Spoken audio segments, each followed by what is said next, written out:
Bismillahirrahmanirrahim. Pelajaran 1. Ta'at batin. Pengertian ta'at: sentiasa menurut perintah dan tidak mengingkarinya di dalam hati. Pengertian batin: perasaan di dalam hati seperti tawakal kepada Allah dan ikhlas.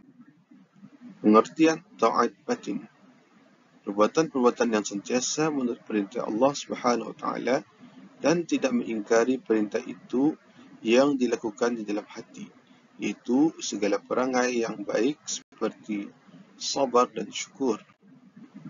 Sifat-sifat ta'at batin ada 10. 1. Taubat. 2.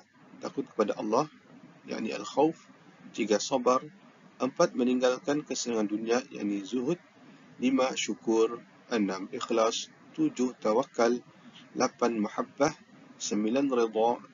Dan 10. Ingatkan mati.